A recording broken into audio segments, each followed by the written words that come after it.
Dans nos précédentes vidéos, nous avons découvert le référentiel du projet qui recense les éléments de notre modèle conceptuel de données. La notation utilisée par le logiciel est présentée par le référentiel de l'application MVCCD. Le référentiel d'application vous permet de retrouver très rapidement et sans quitter le logiciel les explications essentielles de la notation de MVCCD. Les éléments de notation peuvent être visualisés pour en obtenir une description. Par exemple, qu'est-ce que le type de données token? Le type token est une chaîne de caractères sans caractère de contrôle ni espace superflu. Un seul espace sépare deux mots. La longueur est obligatoire. Sa valeur par défaut est de 50 et elle doit être comprise entre 1 et 10 000. Ensuite, les stéréotypes sont présentés pour chaque élément de modélisation. Par exemple, qu'est-ce que le stéréotype M utilisé pour les attributs? Cela signifie que l'attribut est obligatoire. La lettre M est reprise du terme anglais mandatory.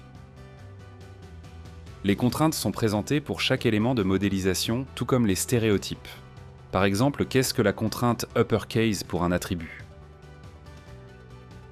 Eh bien, cette contrainte impose une chaîne de caractères en majuscules. En plus de la présentation des types de données, stéréotypes et contraintes de la notation UML, le référentiel présente aussi les caractéristiques essentielles des relations et des entités. Les 4 sortes de relations, à savoir association, généralisation, spécialisation, liens d'association identifiante et encre de notes, sont décrites en détail.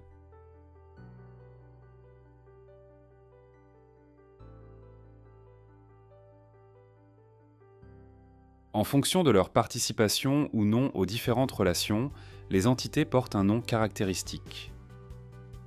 Par exemple, une entité est dite associative si elle n'existe que pour représenter les couples du produit cartésien représentés par une association de degré n à n.